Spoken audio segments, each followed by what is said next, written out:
សភាអេរ៉ង់88រូបកាលពីថ្ងៃអាទិត្យទី8ខែមីនាបានបោះឆ្នោតជ្រើសតាំងលោក Mojtaba Khamenei ជាមេដឹកនាំថ្មីនៃប្រទេសអេរ៉ង់បន្ទាប់ពីឪពុកគឺលោក Ali Khamenei ដែលស្លាប់ក្នុងប្រតិបត្តិការវាយប្រហាររបស់អាមេរិកនិងអ៊ីស្រាអែលកាលពីថ្ងៃទី28កុម្ភៈនៅតាមកញ្ចក់ទូរទស្សន៍រដ្ឋអេរ៉ង់អ្នកនាំពាក្យសភាអេរ៉ង់បានអានសេចក្តីថ្លែងការណ៍របស់គណៈកម្មការជំនាញសាសនាអេរ៉ង់ដែលថាលោក Mojtaba Khamenei ត្រូវបានតែងតាំងជាមេដឹកនាំកម្ពុជានៃសាធារណរដ្ឋអ៊ីស្លាមអេរ៉ង់តាមសម្លេងបោះឆ្នោតដាច់ខាតពីសមាជិកសភាអេរ៉ង់ចំនួន88រូបលោក Mojtaba Khamenei មិនធ្លាប់កាន់តំណែងក្នុងជួររដ្ឋាភិបាលអេរ៉ង់ហើយក៏មិនធ្លាប់ផ្ដល់បទសម្ភាសន៍ឬថ្លែងសន្ទរកថាជាសាធារណៈម្ដងណាឡើយនៅក្នុងឆ្នាំ2026នេះលោក Mojtaba Khamenei មានអាយុ56ឆ្នាំលោកជាកូនទី2ក្នុងចំណោមកូនទាំង6របស់លោក Ali Khamenei ក្នុងវ័យ17ឆ្នាំ Mojtaba Khamenei បានចូលរួមហ្វឹកហ្វឺននៅឯជួរកងទ័ពអំឡុងសង្គ្រាមអ៊ីរ៉ាក់អេរ៉ង់លោក Mojtaba Khamenei បានបន្តការសិក្សាសាសនានៅឆ្នាំ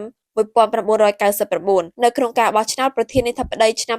2009 Mojtaba ត្រូវបានក្រុមអ្នកនយោបាយចោទគាត់ថាអុកឡុកការបោះឆ្នោតលោក Mojtaba Khamenei ត្រូវបានគេរំពឹងថានឹងបន្តគោលនយោបាយដ៏រឹងរូសរបស់ឪពុក Mojtaba Khamenei នេះហើយដែលជាមនុស្សមានឥទ្ធិពលខ្លាំងស្ថិតនៅពីក្រោយរបបផ្ដាច់ការអេរ៉ង់ដែលឪពុកជាកំពូលមេដឹកនាំអេរ៉ង់លោក Donald Trump ប្រធានាធិបតីសហរដ្ឋអាមេរិកតែងតែលើកឡើងថាមិនចង់ឃើញកូនប្រុសរបស់លោក Ali Khamenei ស្នងតំណែងឪពុកនោះទេលោក Trump ថែមទាំងនិយាយថាមេដឹកនាំថ្មីគួរតែឆ្លងកាត់ការយល់ព្រមពីលោកTrump ប្រមានថាតំណែងរបស់ Mojtaba Khamenei នឹងមិនមានអាយុវែងនោះទេចំពោះអ៊ីស្រាអែលវិញប្រមានថាបុគ្គលរូបណាក៏ដោយដែលជាមេដឹកនាំសាសនាថ្មីរបស់អេរ៉ង់នឹងត្រូវក្លាយជាគោលដៅនៃការវាយប្រហារសម្លាប់ក្នុងសង្គ្រាមនៅពេលនេះតើលោក Mojtaba Khamenei មានជីវប្រវត្តិដូចម្តេចលោក Mojtaba មានឈ្មោះពេញ Ayatollah Sayyid Mojtaba Hosseini Khamenei លោក Mojtaba មានអាយុ56ឆ្នាំគឺជាកូនប្រុសទី2របស់លោក Ayatollah Ali Khamenei លោកកើតនៅឆ្នាំ1969ក្នុង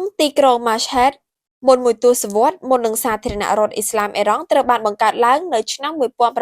1979លោក Mojtaba ធំដឹងក្តីអំឡុងឪពុករបស់គាត់លោក Ayatollah Ruhollah Khomeini ដឹកនាំការបះបោរដែលហៅថាបដិវត្តន៍អ៊ីស្លាម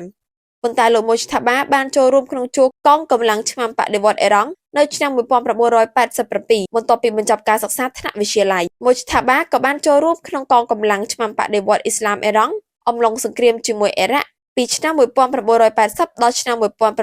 1988នៅឆ្នាំ1989ឪពុករបស់គាត់បានក្លាយជាមេដឹកនាំកម្ពុជាថ្មីរបស់អេរ៉ង់ជំនួសលោក Ayatollah Ruhollah Khomeini ដែលទទួលមរណៈក្នុងពេលនោះMojtaba Khamenei ត្រូវបានបញ្ជូនឲ្យទៅសិក្សានៅសាលាសាសនាមួយក្នុងទីក្រុងឃូមជាទីដែលលោកបានកសាងទំនាក់ទំនងយ៉ាងរឹងមាំជាមួយមេដឹកនាំសាសនានិងទទួលបានប្រជាប្រិយភាពយ៉ាងខ្លាំងដោយមានការគាំទ្រពីគោលមន្ត្រីជាន់ខ្ពស់និងក្រុមសាសនានៃប្រទេសអេរ៉ង់តាមសារព័ត៌មាន Daily Star ភរិយានិងកូនប្រុសម្នាក់រួមជាមួយម្ដាយនិងឪពុករបស់គាត់គឺលោក Ayatollah Ali Khamenei ត្រូវបានសម្លាប់ក្នុងការវាយប្រហារតាមផ្លូវអាកាសរបស់សហរដ្ឋអាមេរិកនិងអ៊ីស្រាអែលតាម Daily Star ចុះផ្សាយនៅថ្ងៃទី9ខែមីនានេះលោក Mojtaba Khamenei រងរបួសពីការវាយប្រហាររបស់កងយន្តហោះចម្បាំងអ៊ីស្រាអែលតែប៉ុន្មានម៉ោងប៉ុណ្ណោះបន្ទាប់ពីត្រូវបានតែងតាំងជាមេដឹកនាំកម្ពុជាអេរ៉ង់ដែលឡើងជំនួសសពឪពុករបស់គាត់តែប្រភពខ្លះនិយាយថាលោក Mojtaba រងរបួសនៅក្នុងថ្ងៃដែលឪពុកកូនប្រុសនិងភរិយាគាត់ស្លាប់ដោយការវាយប្រហាររួមគ្នារវាងកងយន្តហោះចម្បាំងអ៊ីស្រាអែលនៅថ្ងៃទី28ឆ្នាំ2026នេះការផ្ទេរតំណែងពីឪពុកទៅកូនជាទម្លាប់ចំពោះប្រទេសនៃរបបផ្ដាច់ការដោយមិនថាតែប្រទេសអេរ៉ង់មួយនោះទេប៉ុន្តែការតែងតាំងលោក Mojtaba គឺជាការផ្លាស់ប្ដូរមួយនៅក្នុងនយោបាយអេរ៉ង់ដែលបញ្ជូនសារប្រាប់សហរដ្ឋអាមេរិកនិងអ៊ីស្រាអែលថាអត់ពីឪគឺពិតណាស់កូនត្រូវតែស្នងតំណែងពីឪហើយដឹកនាំប្រទេសមិនខុសពីឪនោះទេគឺផ្ដាច់ការដូចតែគ្នាដោយមិនងាយចោទចាញ់សត្រូវឡើយអ្នកសង្កេតការណ៍ថាប្រទេសនៃរបបផ្ដាច់ការប្រយុទ្ធដើម្បីការពារអំណាចត្រូវតែខ្លាំងជាងប្រយុទ្ធការពារទឹកដីដើម្បីបរិច្ចាគថវិកាសូមលោកអ្នកនាងចូលទៅកាន់ទំព័រ Facebook ឬបណ្ដាញសង្គមផ្លូវការរបស់សារព័ត៌មាន The Cambodia Daily រួចស្វែងរកលើតំណភ្ជាប់ឬ link រៃអង្គាសរបស់សារព័ត៌មាន The Cambodia Daily លើ GoFundMe បន្ទាប់មកសូមលោកអ្នកនាងចុចនៅលើប៊ូតុង Donate Now ហើយជ្រើសរើសចំនួនទឹកប្រាក់ដែលលោកអ្នកចង់បរិច្ចាគឬវាយបញ្ចូលដោយផ្ទាល់នៅចំនួនទឹកប្រាក់ទាំងអស់នោះបន្ទាប់ពីវាយបញ្ចូលទឹកប្រាក់រួចទាញចុះមកខាងក្រោមនៅត្រង់ចំណុច Payment Methodសូមលោកអ្នកនាងចុចយកពាក្យ Credit ឬ Debit រួចបំពេញ Email ឈ្មោះលេខកាតលេខសម្ងាត់3ខ្ទង់ព្រមទាំងឈ្មោះរបស់លោកអ្នកដែលមាននៅលើកាត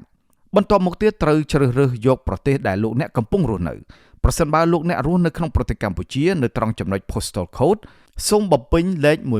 12000 បន្ទាប់ពីបញ្ចូលចំនួនទឹកប្រាក់និងព័ត៌មានរួចសូមលោកអ្នកនាងចុចនៅលើប៊ូតុង Donate Now ជាការស្រេចសូមអរគុណ